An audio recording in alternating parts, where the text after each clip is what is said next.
morning, everyone. Welcome to the Unitarian Universalist Church of Silver Spring. My name is Carol Hamilton, and I'm this morning's worship associate. My pronouns are she and her. From a diversity of cultures, sexualities, genders, and beliefs, we come together in one congregation. We welcome everyone in the fullness of who you are, and we are glad you are here. If you're visiting us for the first or second time, or you'd like to learn how to join our church, Linda Barrett is our welcoming captain today. Linda is waving in the back. Babies and toddlers are always welcome in worship, but we also have a nursery for children ages 6 months to 5 years. If you don't know where to find the nursery, please find Linda and she'll help direct you there. About halfway through today's service, children and teenagers will be invited to the fellowship house for age-targeted learning. Grown-ups should pick up their kids right after the service. Please note that our kids will be practicing for next week's fire drill, so all kids, including kids in the nursery, will be in the playground when you go to pick them up. In this era of growing conspiracy theories and political polarization, relationships with friends, family, and coworkers can sometimes be a challenge. This morning, we focus on how to stay connected across emotionally charged difference. We will also be welcoming the newest members of our congregation. Now it's time to greet one another. I invite those on Zoom to greet one another in the chat, while those of us here in person get up and greet our neighbors around the sanctuary. And when the music starts, please head back to your seat and stand for our opening hymn. The words to all hymns will be on the screen.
won't you be seated? Again, we reground ourselves here in our highest values. Love is the center and foundation of this faith. Love is the power that holds us together as a community. As we enter into worship, then, let us open our hearts to the healing power of liberating love. Because love is not only something we receive, but something we practice in community. Let fall away all that might distract us from the wholehearted practice of love. Let us be accountable to one another for doing the work of living our shared values through the spiritual discipline of love. As we continue to listen and learn, to act and grow, may each unfold in wholeness, both deeply loving and truly loved. My name is Reverend Kristen Schmidt. I am the settled minister here at UUCSS, and my pronouns are she and her. It's time to light the flaming chalice, symbol of our free faith.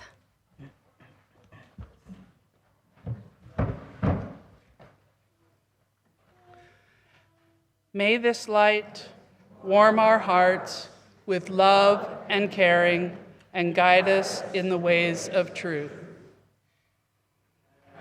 Gather here for worship, we pledge ourselves to the endless search for truth, to the right of each to believe as heart and conscience dictate, to accept the responsibility this freedom commands, and to implement our belief in the essential worth and dignity of every human being.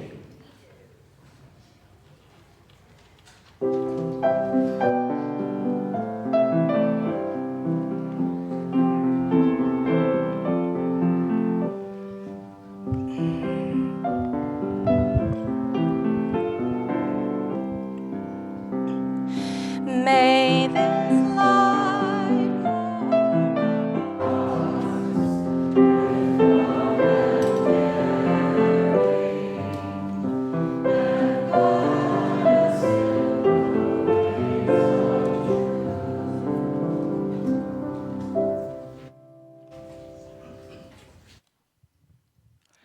It is with joy and enthusiasm,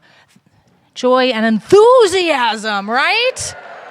That we welcome new members to our congregation today. Woo! Yes. Woo, indeed. To join a new congregation as a new member is a sacred undertaking. Some of us have journeyed through dark valleys to get here. Some of us have sailed smooth seas. Some of us never knew we needed this community until we stumbled across it. And some of us have been searching for this place all our lives. Whoever you are, wherever you come from, and whatever you bring with you today, we welcome it all, and we welcome you. Joining a UU community does not require agreement with a creed. However, to become a member does require something of us. It requires a commitment to the welfare of the whole community. It requires us to relinquish consumption and embrace cultivation. It requires us to align ourselves with covenant, a deeply countercultural agreement about how we're going to be when we are together. Covenant is an ancient religious practice of promise-making, and it's the central sacred act of our free faith. In 1976, the Unitarian minister and theologian James Luther Adams named 5 guiding principles for free faith and related them to a Bible story that many of us know. In this story, the people face a mighty giant, and they send a boy named David to fight him. The boy David is too small to wear armor or carry a sword, so what does he carry? 5 smooth stones. 5 smooth stones from the riverbed. Adams describes 5 small, smooth stones that we might carry as Unitarian Universalists to fight the giants of tyranny and oppression and make the world a better place. The first stone represents continuous revelation. Our religious tradition is a living tradition because there is always new truth for us to learn. The second stone represents mutuality. We freely choose to enter into relationship. The third stone is for justice. As UUs, we share the responsibility to speak truth to power and work to make the world more just. The fourth stone represents agency. Good things don't just happen, people make them happen. And finally, the fifth stone is for hope. JLA wrote that liberalism holds that the resources, divine and human, that are available for the achievement of meaningful change justify an attitude of ultimate optimism. The roots of our living tradition have been developed over centuries, but new ideas and understandings are still being revealed. Some stones are smoothed and polished, while others are newly found and rough. Today, I will give each of our newest members their own 5 smooth stones. In doing so, I affirm their place in our free faith, this living tradition from which we draw and to which we all contribute as part of this congregation. Through it, we grow toward wholeness, and through us, through you, our tradition does too. So I'd now like to invite forward all those who have recently joined the congregation, as well as Catherine Buckler, president of the board, and anyone on the membership committee who is here today. I think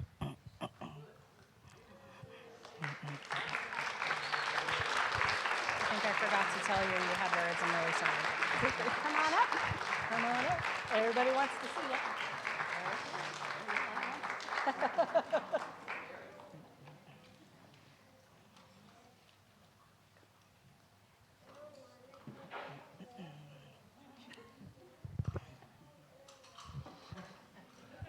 Let me see so I can. Hi. We welcome you to the Unitarian Universalist Church of Silver Spring. We need your courage, your skill, and your dedication, as you, being human, need a supporting community. May you find here inspiration, wisdom, accountability, and companionship for daily living.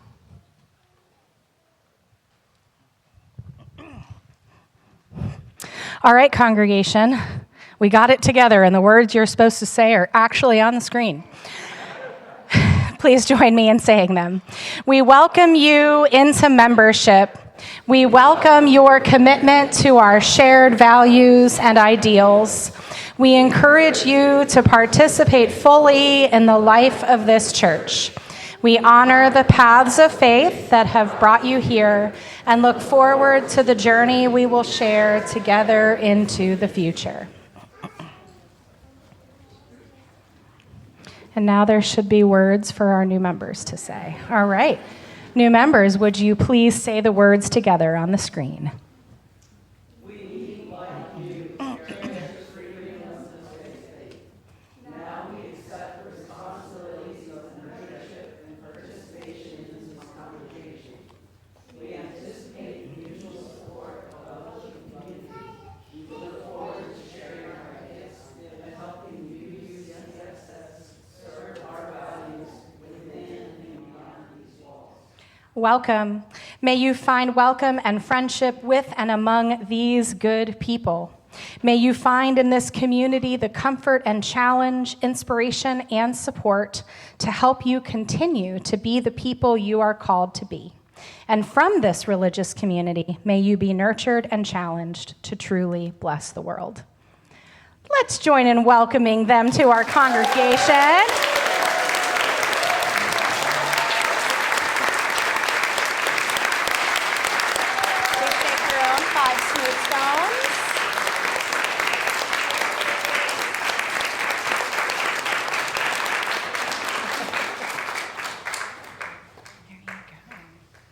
right, and I invite, we have more goodies. Sure, here we go. Everybody gets a plant, symbolizing newness of life, I'm sure, and the way in which we all come to blossom in religious community. I'll be here all week. What? Oh my gosh. Okay. All right. Well, welcome. Oh, and we have swag bags. Everybody's going to know that you are a UU after today.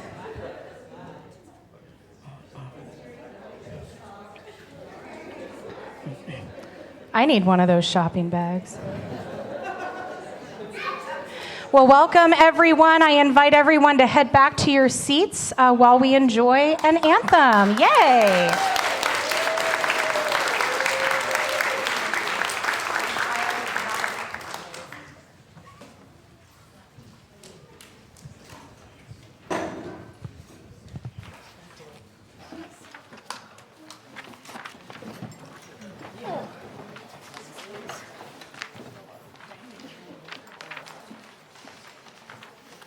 The song Building Bridges was written by a group of women during a Quaker sit-in at a nuclear energy plant in England.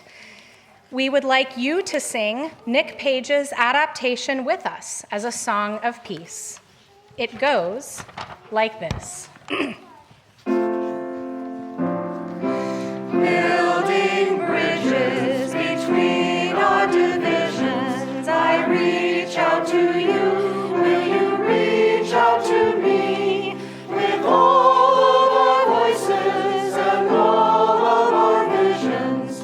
Friends, we could make such sweet harmony. Please repeat after me. Building bridges. Building bridges. Between our divisions. Between our divisions. I reach out to you. Will you reach out to me? I reach out to you. Will you reach out to me? With all of our voices. With all of our voices. And all of our visions. And all of our visions. With all of our voices and all of our visions. With all of our voices and all of our visions. Friends we could make. Friends we could make. Friends we could make such sweet harmony. Friends we could make such sweet harmony. Now let's sing the whole song. Building bridges between our divisions, I reach out to you. Will you reach out to me? With all of our voices and all of our visions, friends, we could make such sweet harmony. Then it repeats back to the beginning. I hope when it's your turn, you will sing with great zest and energy. Building bridges between our divisions, I reach out to you. Will you reach out to me? With all of our voices and all of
harmony.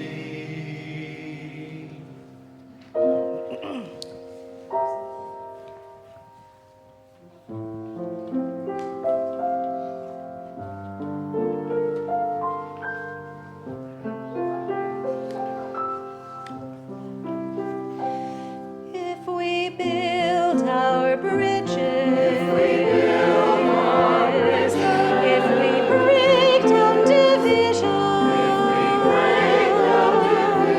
if we make new friends and keep the old,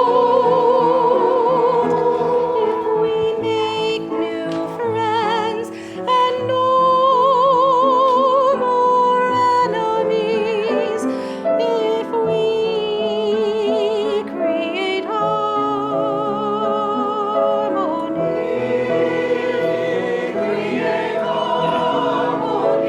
then we will have peace.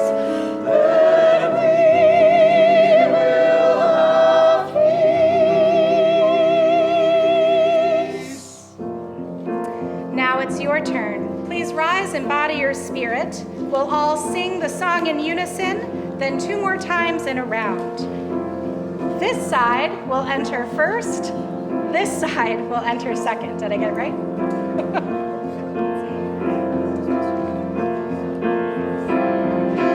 Building bridges between our divisions, I reach out to you, you reach out to me, with all of our voices and all of our visions.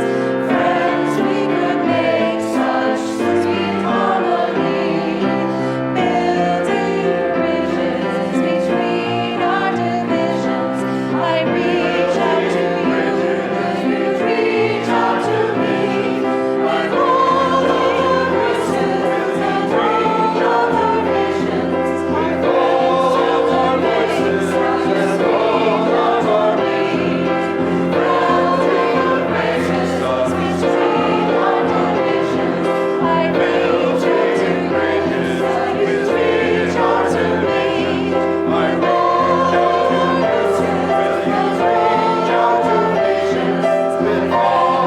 our voices and all of our visions. With all of our voices and all of our visions. With all of our voices and all of our visions. With all of our voices and all of our visions. Friends, we could make such sweet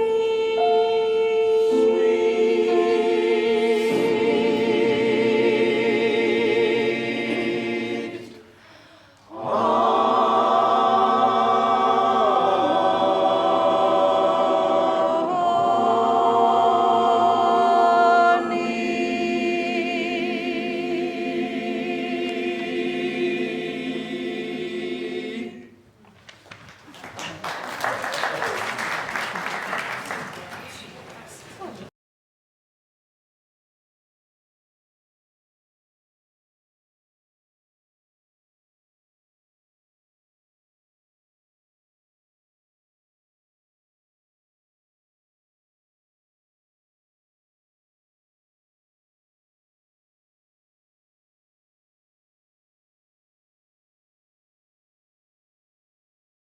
In. We give thanks for all of the joys within and among us, for new jobs and relationships and birthdays, for warmer weather and leaves beginning to green the trees. Breathing out, we lift up all who are carrying sorrows, fears, disappointments, all in our lives who hold pieces of our hearts, and the many in our world who are suffering. May all beings everywhere be filled with loving kindness. May all beings everywhere be well.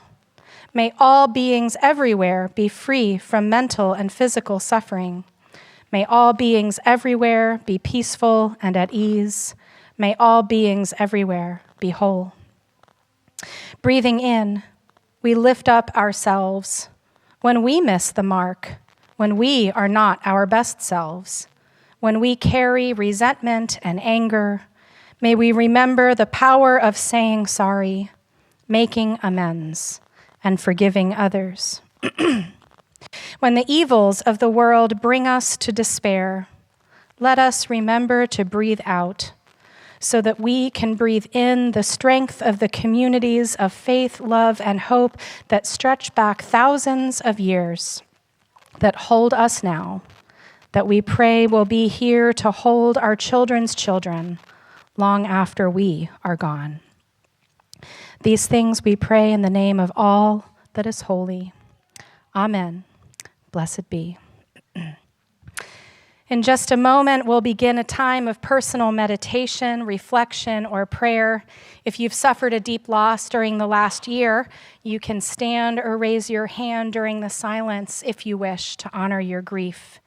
Now, let us enter into a time of quiet together, grateful for the sounds of wiggly children and all sorts of other new life, the sonic evidence of new life all around us.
a kid and you would like to go to the fellowship house, please follow Reverend Caitlin and Sarah and our RE volunteers as the congregation sings the children's recessional. Please remember, our kids, including children in the nursery, will be practicing for next Sunday's fire drill.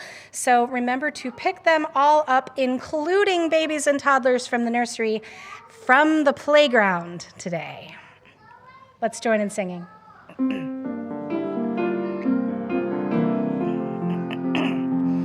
Our time together is sacred, but now it's time to part. Though we'll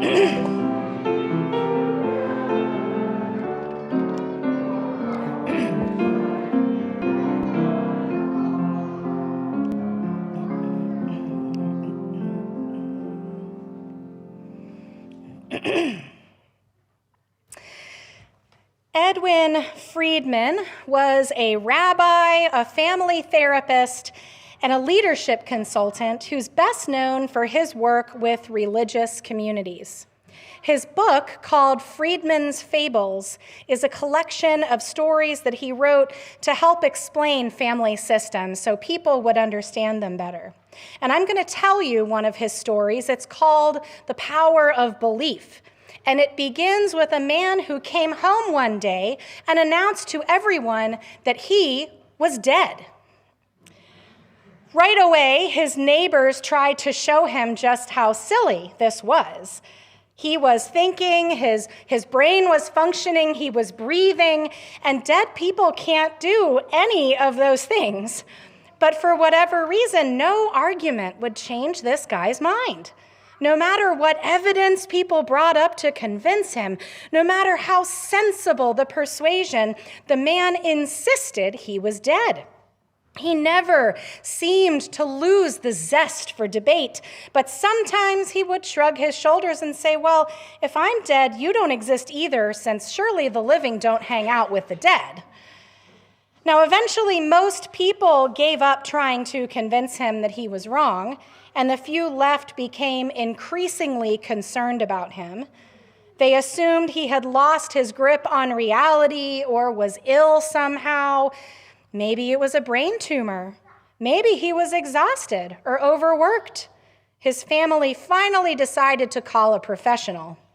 But the man just laughed. I don't know what's the matter with you all. It's absurd to think of a dead man as tired, let alone sick.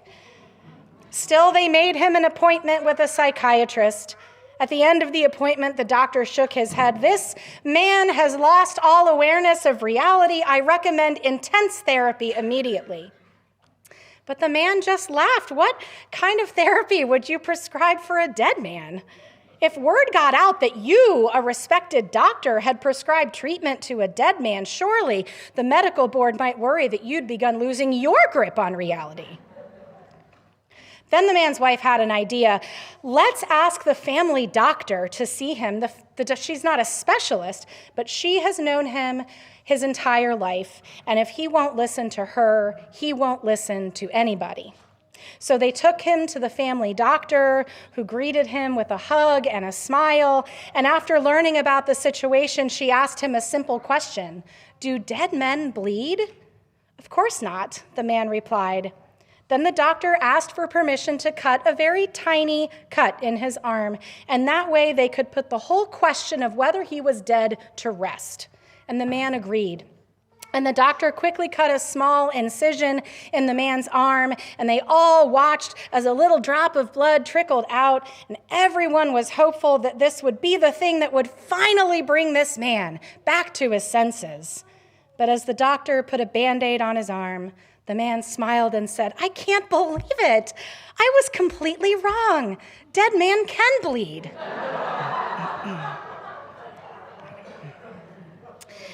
Now, I imagine most of us have had conversations with people like this main character from time to time. Maybe they didn't believe that they were dead, but they had some sort of illogical belief that they nevertheless clung to for whatever reason. And this is a funny story because even though he was wrong in believing he was dead, the man, he wasn't really hurting anybody by believing that. But there are beliefs that can cause great harm to other people, and engaging with people who believe them can be anything but funny. Several weeks ago, I was part of a conversation that took a turn to the situation in Gaza, and a woman I know but not too well had just gotten back from volunteering in Israel. Many of her family members live there and have been living in fear. And I know the terrorist attack and the war that's followed are especially emotional for her. Even still, I was pretty shocked by some of the things that she said. She dismissed reports of Gazan civilians starving and children dying as Hamas lies. So I pointed out that those are verifiable facts reported by reputable organizations whose reporting has been pretty widely trusted for a long time. And then she said, well, 90% of everyone in Gaza is a terrorist anyway, so we don't need to feel bad when they die. I won't ever forget that. Her words completely caught me off guard. Babies in arms cannot be terrorists. Families fleeing from one supposedly safe zone to the next while trying to keep their children from starving are not terrorists. To justify their deaths by labeling all as Gazan terrorists is not only Islamophobic, it is empirically not true. I was pretty dismayed. I was not interested in building a bridge between our divisions. I did not, as President Obama used to say, go high when she went low. I did not speak out of a centered place, so it was not my finest moment, as my husband in the back can probably attest to. He was there. And frankly, I thought to myself later, it's really not that important to me to stay in relationship with her. But then it occurred to me, if everyone with beliefs like mine cuts everyone with beliefs like hers out of our lives completely, the polarization just gets worse. If everyone like me stops engaging with everyone like her, the walls of our echo chambers just get thicker, and nothing is going to get better. In the case of the man who believed he was dead, his family and friends could have just decided to stop engaging with him about it. But what if his belief had been something harmful? There are times in life and in relationships when agreeing to just disagree just won't cut it. I love my trans nephew too much to agree to just disagree with people who don't believe he should have the same rights as I have. I love my father too much to agree to disagree with people who believe immigrants are hurting this country. With some people, we may have to set very firm boundaries and limit contact to take care of ourselves, especially if a person's belief harms us directly. Sometimes we may even need to find a therapist to help us figure out how to set better boundaries or to help us cut contact altogether. But what if we've done that work already? What if we are not harmed directly by someone's beliefs? Or what if we just aren't willing to cut contact with Great Aunt Bertha, who has loved us since we were born, but who somehow fell down the political conspiracy rabbit hole? How do we navigate a relationship with respect for Aunt Bertha's capacity to change, but also with integrity to the truth, with integrity to those harmed by her beliefs? Many of us have relationships with family members or neighbors, coworkers, or friends that are hard to navigate in this way. Whether those beliefs are religious, political, ideological, part of what can make it so frustrating is how easily debunked those ideas are.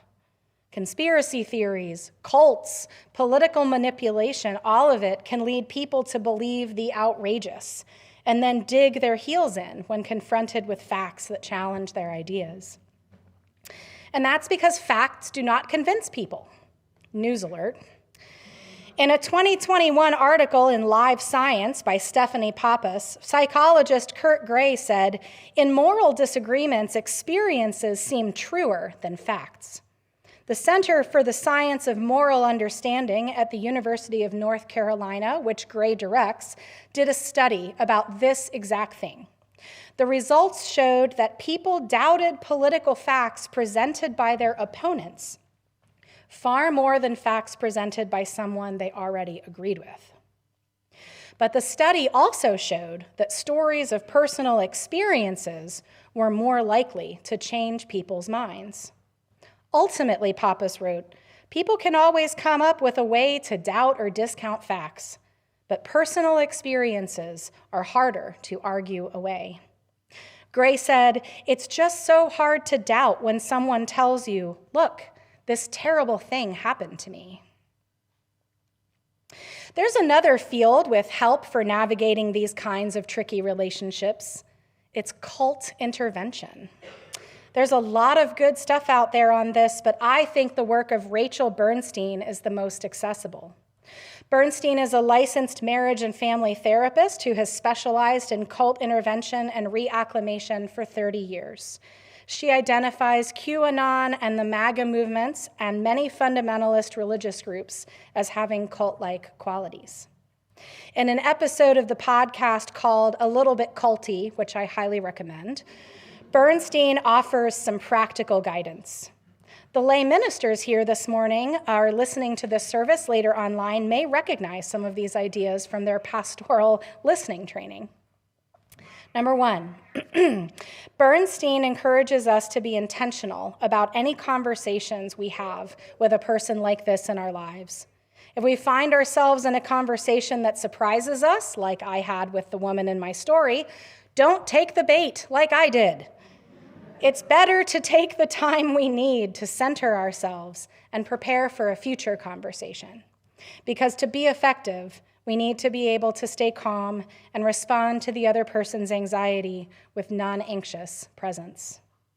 Second, Bernstein advises that we listen more than we speak. By centering the other person's experience rather than our own, we're showing that we care about them and creating conditions for trust to grow. Third, she encourages us to let go of expectations for the conversation. Beliefs are much more about identity and belonging than they are about reason. When a person begins to question something they've believed for a long time, they are vulnerable. It may take many conversations over many years to get to the hard stuff. Fourth, if the person uses what Bernstein calls cult talk, or what I would call propaganda talking points, interrupt them respectfully and say something like this: I'm sorry, I know how important this conversation is to you, but I just don't understand the language you're using. Can you put it into your own words? By challenging people to put things in their own words, it removes the scripts they've been given and begins to put them back in touch with their own voice. Bernstein says this can have a big impact. And finally, Bernstein urges people to end conversations like these with what she calls forever statements. Say things like, I know we have very different beliefs about XYZ, but I will always be here for you. Or, I will never agree with you about XYZ, and I think that's really harmful, but I will always love you. In order to leave the influence of a community or a set of beliefs, a person needs to feel like they will have a safe place to land, a new community to belong to, that there is at least one bridge to the rest of the world left in their lives. These kinds of conversations, these relationships, they're hard. They take a lot of energy and a deep faith in the capacity for people to grow and change. Through scientific study and decades of therapeutic experience, Kurt Gray and Rachel Bernstein offer us skills for engaging over emotionally charged difference. And I can think of no better place for us to put such skills into practice than right here in church. Unitarian Universalists, by definition, do not believe the same things. And if we can practice staying in relationship even when we don't agree, even when things get tense, even when we are held accountable, it will help prepare us for the harder conversations and the trickier relationships in the other parts of our lives. This is important now more than ever. In a world where politicizing the things that divide us has practically become an Olympic sport, we need people skilled in staying connected, staying at the table. Of course, there will be people we cannot and should not try to stay connected to. Sometimes cutting contact is the only healthy choice. None of us owes anything to anyone who doesn't think we should exist or who doesn't think we have worth or dignity.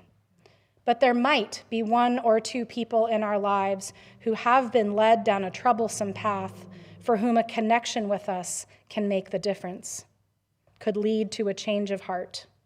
It was people appealing to her humanity who helped Megan Phelps Roper to leave the Westboro Baptist Church and their hateful beliefs. It's how Daryl Davis, an African-American man, has helped over 200 KKK members give up their racism and their robes. And it's people with privilege and power, people who are not directly hurt by harmful beliefs, who need to stick with those relationships. Now, I have not decided whether I'm going to try and stay connected to the woman I told you about earlier. I obviously do not live in Gaza. I am neither Palestinian nor Muslim. She does not hate me, even if she disagrees with me, and her beliefs do not directly harm me. All I would be risking by staying in contact with her is my comfort, and that is not nothing. That is not nothing, but it's also not much.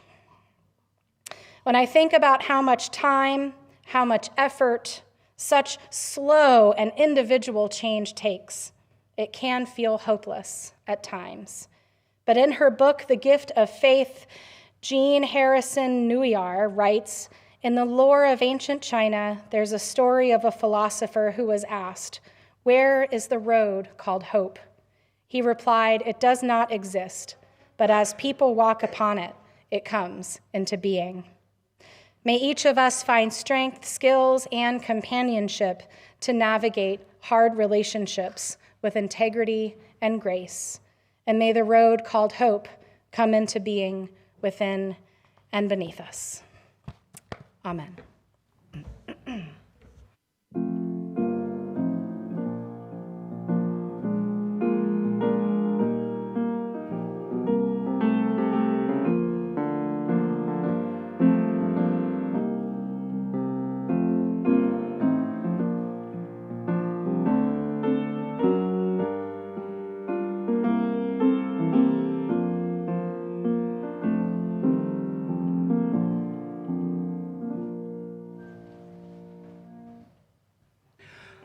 Unlike most other spaces, UUCSS is not fee-for-service. We don't sell tickets to worship or charge kids to go to religious education. This congregation and the impact we have in people's lives and our community are possible through your generosity, financially and otherwise. The many gifts we give and receive here help us do greater good together than any of us could do alone. There are several ways to make your gifts to UUCSS. If you are here in person, you can also place your offering in one of the offering plates as it's passed around in just a moment. However you plan to give, please join me in dedicating all of our gifts to the mission of this congregation: to create joyful spiritual community where we connect deeply, serve, and mobilize for our collective liberation.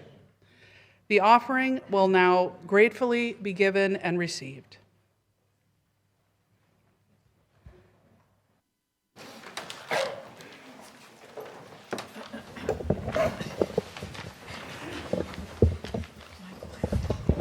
Got it? Okay.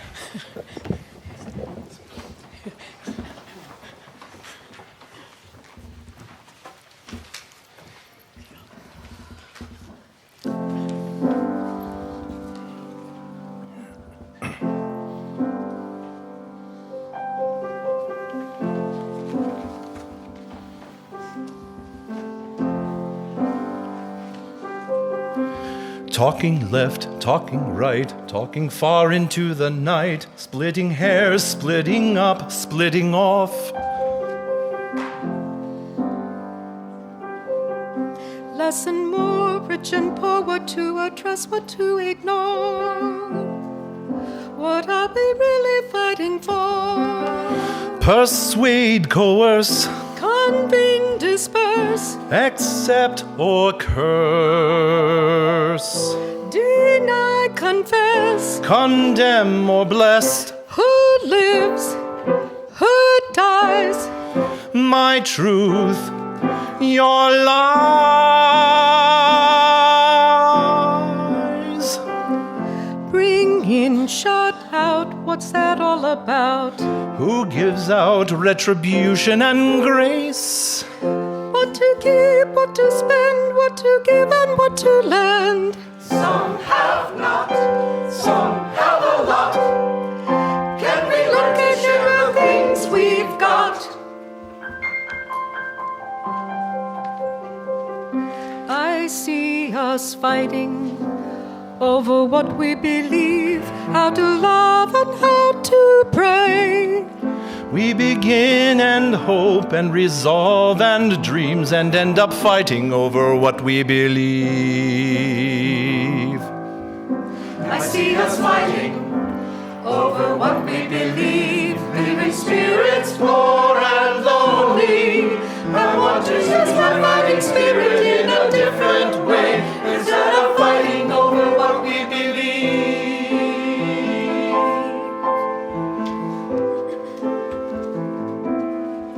I want to wrestle with the angels till the light of dawn and struggle with my need for pride. I want to take on my tendency to turn my head and grapple with why it feels so hard to gently lay our differences aside. Day, night, outside, no end in sight. We all believe in justice. Let's talk about what that looks like. And we believe in compassion. Let's look at what that really means. We believe in the holy work of listening to every voice. Let's start there. Let's start there. Crowd out, what's that all about? Who gives out retribution and grace? What to keep, what to spend, what to give, and what to lend? Who's my neighbor and who's my friend? Let's start a Conversation there, instead of fighting over what we believe, it brings us down and wears us out. We have eyes to see, we have ears to hear, we have hands that love to give and receive. I see us fighting over what we believe, leaving spirits poor and lonely. I want to use my fighting spirit in a different way, instead of fighting over what we believe. I'm tired of fighting over what we believe. Don't want no more of Fighting over what we believe. Just say no to fighting over what we believe. Nothing good can come from fighting over what we believe. Divide, unite, exclude, invite, ignite, Right, all that inside. We all believe in justice. Let's talk about what that looks like.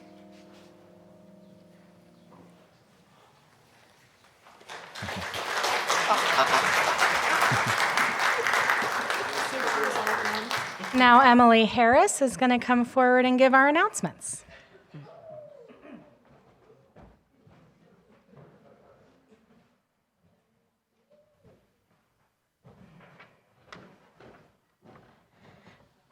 Good morning. As you know, my name is Emily Harris, and I use the pronouns she, her, hers. We gather for worship every Sunday morning here at UUCSS, both in person and on Zoom. But Sunday mornings are just one small part of who we are and what we do as a congregation. We are a vibrant collective of lay volunteers, leaders, and paid staff. We are growing relationships with our neighbors here in Silver Spring. We are a member congregation of the Unitarian Universalist Association, and we are one small part of the global UU faith movement. I hope everyone will look over the ways to connect highlighted in the printed program the Sunday support team handed out on your way in. We also have 3 announcements we'd like to draw special attention to this morning. First, earlier this week, the board sent out an email regarding the 2024-2025 budget proposal, which the congregation will vote on at our annual meeting on June 2nd. As mentioned last week, the board is hosting information sessions to review this information and answer your questions.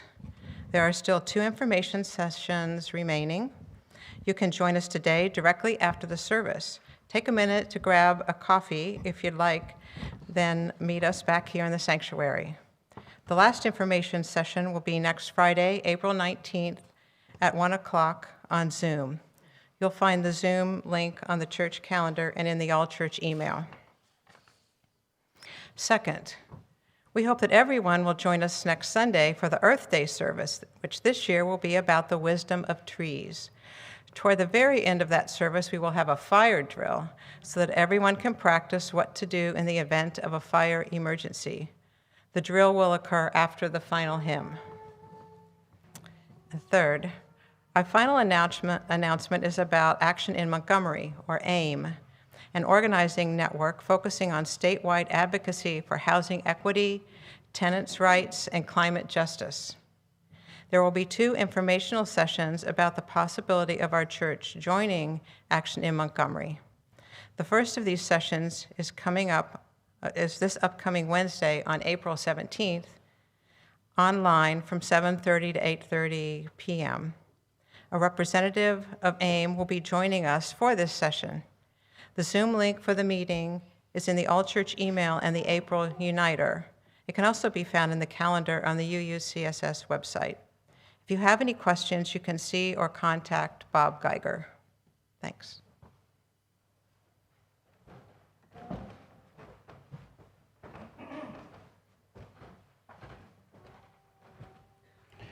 Please join me in the words of Chalice Extinguishing. Carry the flame of peace and love until we meet again. All right, let's rise in body or spirit for our closing hymn. It's 10:12 in the Teal Songbook, but the words will be on the screen.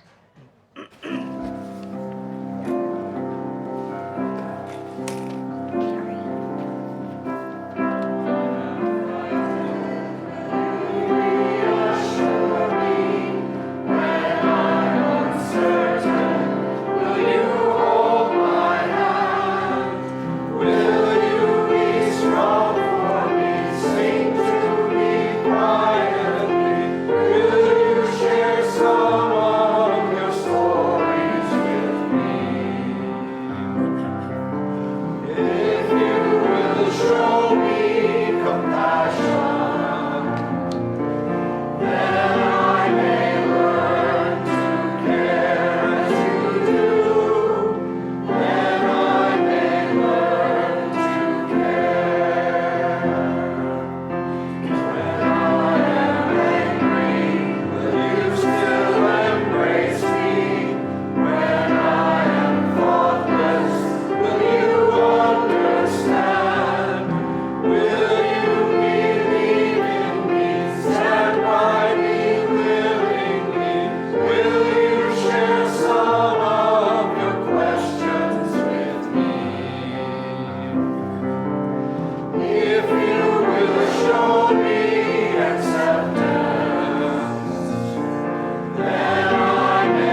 may each of us find strength, skills, and companionship to navigate hard relationships with integrity and grace. And may the road called hope come into being within and beneath us. Our worship now has ended, and our service begins.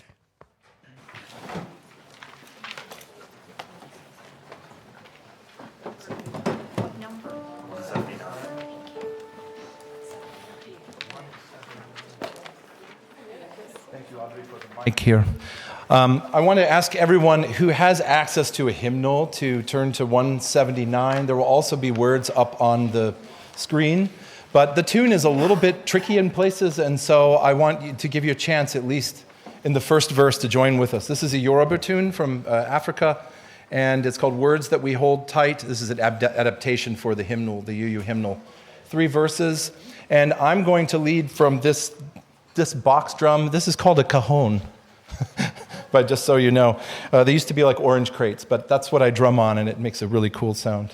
So, 179, join with us. So I apologize in advance for having my back to you, but the choir will lead you together. So, yeah, you can remain seated. It's okay. So.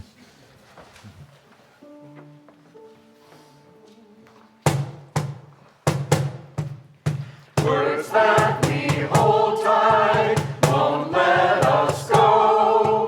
Paths we don't follow will haunt us so. What will undo us is not our friend. Show us, O Spirit, how to befriend. Show us how to forgive to all who live. Show us forgiveness that we may live. To speak of